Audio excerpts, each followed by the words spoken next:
They came to kill, but the wild had already decided their fate. That night, the wind was strange, cold, sharp, and almost whispering warnings the intruders couldn't hear. 3 men slipped through the broken fence, moving like shadows, believing they owned the darkness. Their boots pressed into the dirt of a land that never belonged to them. They thought they were hunters. They didn't know they had just stepped into a kingdom where the night answers to someone else. The grass swayed slowly, but not from the wind. Hidden inside it, a pair of golden eyes opened. Then another, and another. The poachers couldn't see them, but the lions watched every movement, every breath, every mistake. A pride doesn't attack blindly. They wait, they read, they judge, and these men had already been judged long before they entered. A sudden rustle stopped the men in their tracks. They raised their weapons, but the silence that followed was heavier than the guns they held. One of them whispered, "Did you hear that?" But hearing wasn't the problem. Understanding was. The sound wasn't coming from far away. It was coming from the ground beneath them, a deep vibration,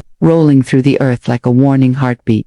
The king was awake. In the moonlight, he rose, a giant male, mane glowing with the color of burning embers. He didn't charge. He didn't roar. He simply stood, watching the men who dared to enter his world. His presence alone made the night feel smaller. The poachers felt it. That pressure in the chest, that instinct that screams run. Even when the mind lies. One of them switched on a brighter flashlight. The beam sliced through the grass and froze. For a moment, he thought he saw nothing. And then the eyes appeared, golden, unblinking, locked directly onto him. The light shook in his hand. His breathing changed. His fear exposed dot behind him. Something brushed through the grass. Quick, silent, calculated. The pride was moving.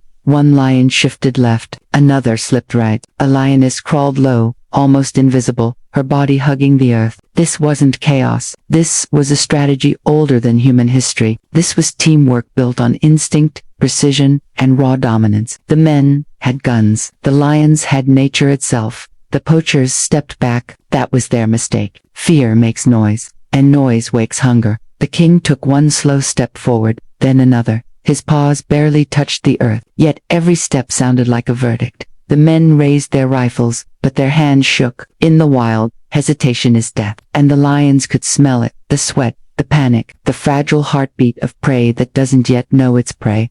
A sudden growl sliced the silence apart, deep and powerful enough to make the air vibrate. It wasn't a warning anymore, it was a sentence.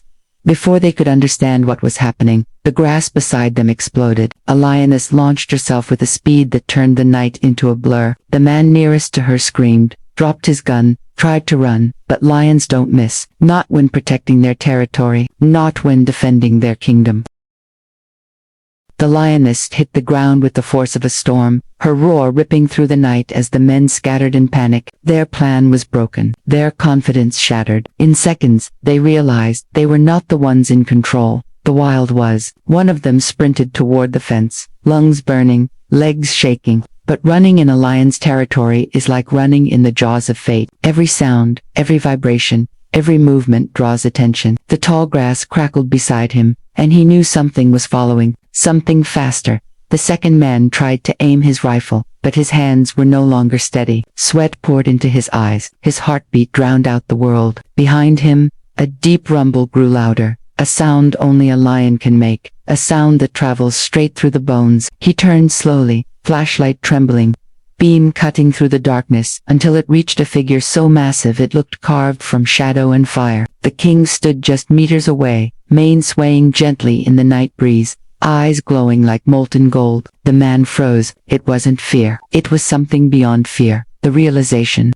that he had entered a place where his rules didn't matter. The lion took a single step forward, but that one step was enough to make the poacher stumble back and fall into the dirt. The animal wasn't rushing. He didn't need to. This was patience shaped into muscle. This was authority born from generations of survival. This was a king, reclaiming what was his.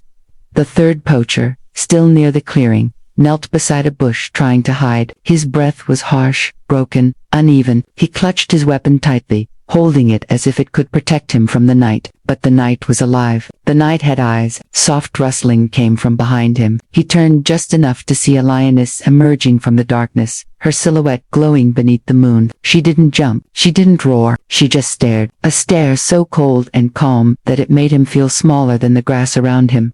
From deeper inside the reserve came the distant sound of the pride communicating low calls, soft signals, a language the intruders would never understand. The lions were coordinating, they always did. They never acted alone. In that moment, the men realized that this wasn't an attack, it was a reclaiming, a correction, a balance restored by nature itself. The king moved closer, slow and deliberate, circling toward where the first lioness had taken position. His mane brushed the grass, his muscles rolling beneath his skin like quiet thunder. There was no anger in him, no rage, only purpose. A king protects without hesitation, without mercy, without noise. He knows what must be done, and why. For a moment, the entire night became still. The winds stopped, the insects quieted, even the moon felt brighter. The king lifted his head, scanning his territory, scanning the intruders, calculating the final moment. His breath moved through the air like smoke, then everything happened at once. The lions moved not as individuals, but as one, a coordinated surge of power and precision. The men tried to run, but fear makes the legs heavy, panic blinds the eyes, and in a land ruled by predators, a single second of hesitation ends everything. The pride closed in with the unstoppable force of instinct, guarding their territory, protecting their home, defending the lives that poachers came to steal. Inside the reserve, rangers were already on alert. Motion sensors had detected something unusual. A patrol vehicle began moving toward the area, headlights bouncing over the terrain. By the time they reached the scene, the night had changed. The ground told the story. Scattered tools, dropped rifles, torn bags, footprints that stopped suddenly. No sounds of struggle remained, only silence, thick and heavy, wrapped around the land like a warning. The rangers stepped out cautiously, flashing their lights over the clearing. They knew what poachers were capable of. They knew the danger. But what they saw wasn't a battle. It was something older than human conflict. Something natural. Something final. The pride was gathered a short distance away. Calm, now. Their bodies relaxed. Their breathing deep. The king stood at the center, head high, gaze steady and unbothered. He wasn't running. He wasn't hiding. To him, nothing unusual had happened. Just another night of protecting his family, his land, his kingdom. The rangers understood immediately. They didn't cheer. They didn't celebrate. They simply respected what the wild had done. A brutal truth of nature. A line drawn in blood. A message carved into the silence. The wild may forgive, but the king never forgets. The rangers slowly lowered their flashlights as the pride watched them with steady, unbothered eyes. The lions weren't threatened, they weren't nervous. They stood like warriors who had finished a duty passed down through their bloodline. The king gave a quiet chuff, a low, breathy sound, and the lionesses responded with calm glances, as if confirming that everything important had already been taken care of. The night didn't feel violent anymore. It felt ancient, balanced, settled. The rangers walked deeper into the clearing, their boots sinking softly into the disturbed soil. Scattered footprints marked where the poachers had run in fear. Tools lay half buried in the dirt, saws, ropes, even a small metal box with syringes inside. Proof of their intentions. Proof that they hadn't come to observe, they had come to take. And the wild had answered. One ranger knelt beside the broken equipment. He didn't smile. He didn't speak. He just exhaled slowly, realizing how close the rhinos had come to danger. How close the entire ecosystem had been to losing something irreplaceable. It was as if the land itself had risen to protect what humans had failed to guard. The king began to walk, his massive body moving with the confidence of a monarch surveying his domain. His footsteps were silent, almost weightless, despite his size. He didn't look back at the rangers. He didn't need to. In his world, everything behind him already knew who he was. The lionesses followed, brushing past the tall grass, their tails swaying gently, not aggressive, not triumphant, just fulfilled. Guardians returning home after restoring a natural order. One young ranger whispered, "They saved the reserve tonight." Another shook his head softly. "They saved more than that. They sent a message." And that message echoed through the quiet, a message not written in words, but in the stillness that followed danger, on the paw prints left across the sand, in the heavy tools the poachers, abandoned in fear. As the pride disappeared into the darkness, the moon caught the edge of the king's mane, lighting it like fire for a brief moment. He vanished into the grass, becoming a shadow among shadows. A myth returning to the dark, he ruled. Dawn crept across the horizon hours later. The sky turned from black to deep blue, then to a soft gold that stretched across the land. With the morning light, the full truth of the night became visible. Rangers traced the paths the poachers had taken, 3 trails entering the reserve, and none leaving. Near a watering hole, they found more scattered gear, crushed into the dirt. Near the old acacia tree, they found a torn coat sleeve. Near the fence, they found footprints that ended abruptly, swallowed by the wild. Nothing else, no bodies. No signs of struggle, only the story written in silence, a story the lions understood, but humans could only interpret. The rhinos grazed peacefully near the edge of the field as the sun warmed their massive bodies. They were unaware of the danger they had escaped.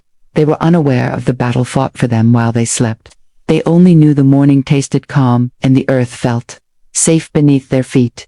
And maybe that's how it should be. The protected never knowing the danger, the predators never seeking credit, the wild continuing its rhythm, timeless and unmoved. Rangers secured the area, repaired the broken fence, collected the tools, and filed the report. But deep down, each of them knew that paperwork couldn't capture what truly happened that night, because the truth wasn't about law enforcement. It wasn't about poachers or weapons or fences. It was about a kingdom defending itself, a king protecting his land, a balance the wild maintains when humans fail too. They left the clearing with one final glance back at the tall grass, now gently swaying in the warm wind. Somewhere inside that endless golden sea, the pride was resting, bellies full, hearts calm, eyes half closed as they soaked in the sun. The wild had reset itself, and everyone who witnessed that night understood one thing clearly: no matter how deep humans try to push into the wilderness, there are places where nature still rules, places where decisions are made without debate,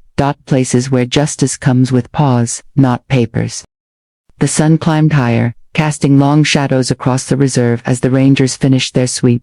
Birds began to call. The distant rumble of buffalo echoed faintly, and the world woke up as if the night hadn't carried a storm. But for the men who had patrolled that darkness, the memory would never fade. They had witnessed something raw, something ancient, something that reminded them that the wild has its own laws, older, stricter, and far more permanent than anything humans write. One ranger, the youngest of the team, stayed behind for a moment. He crouched down and pressed his hand against a fresh lion paw print. Huge, perfect, powerful, the edges were still crisp from the night's patrol. He felt the weight of it, the meaning behind it. This is their home, he whispered to himself. We're just visitors. The print almost felt warm in the morning sun, like a signature of the king himself, stamped into the earth. The pride, now far from the clearing, rested beneath an old marula tree. The cubs played lazily, pawing at each other, rolling in the dirt, sometimes climbing onto the king's massive back as if he were a mountain made just for them. The king didn't move. He didn't protest. He simply watched the horizon with slow, unblinking eyes, eyes that had seen danger the night before, eyes that now found peace in the golden morning. The lionesses groomed each other, their breaths deep and steady. They had done what they needed to do, not for glory, not for victory, but because instinct commanded it. Protect the pride, protect the land, protect the balance. In the distance, the rhinos wandered through the grass, their shadows stretching long behind them. One paused, near a waterhole, lowering its massive head to drink as tiny ripples spread across the surface.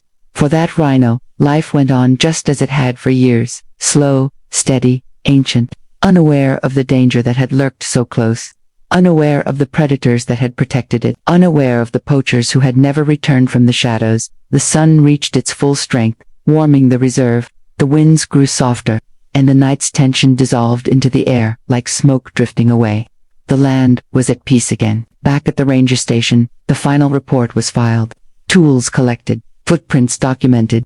But when they reached the last page, the chief ranger paused. He stared at the paper for a long moment, then set the pen down. There were no words, not in any language that could describe what had happened. So he closed the file quietly, knowing that some stories are not meant for ink. Some stories belong only to the wild. The day passed slowly, peacefully. Antelope grazed, birds soared, the pride slept, and as afternoon turned to evening, the sky burned orange and red, the land glowing like a painting made from fire and dust. The king rose again, stretching his massive body, mane glowing under the setting sun.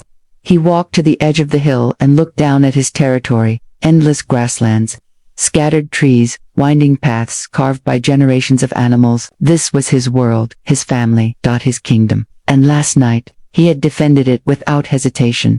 A soft breeze lifted the fur around his face as he inhaled the scent of the land, the dry soil, the warm grass, the distant herds. Everything was as it should be. Everything was alive. Everything was safe. He tilted his head to the sky and released a long, powerful call, not a roar of anger, but a declaration, a king announcing to the world that he stands, that his pride stands, that the wild still has guardians. The echo rolled across the plains, bounced through the valleys, and faded into the vast, endless horizon. Far from the reserve, rumors spread in villages and towns. Stories whispered about poachers who entered the reserve but never returned. Some called it justice, some called it karma, some claimed it was the spirit of the wild rising to defend its own. But the truth was simpler, and far more powerful. It wasn't magic, it wasn't myth, it wasn't coincidence, it was the lions, doing what lions have always done, protecting the land from those who don't respect it. And as night fell once more, the pride gathered on the hilltop, their silhouettes framed against the deep blue sky. The cubs curled beside their mothers, the lionesses rested close, and the king sat tall, watching the moon rise as if he were keeping guard over every heartbeat in the reserve. In the darkness, his eyes glowed softly, not with anger, not with violence, but with purpose, a purpose older than time itself, because in the wild, the balance must always be kept, and sometimes that balance comes with claws. The story ended where it began, with a kingdom at peace, and a king who never needed a crown to rule. The wild remains wild, because its guardians never sleep.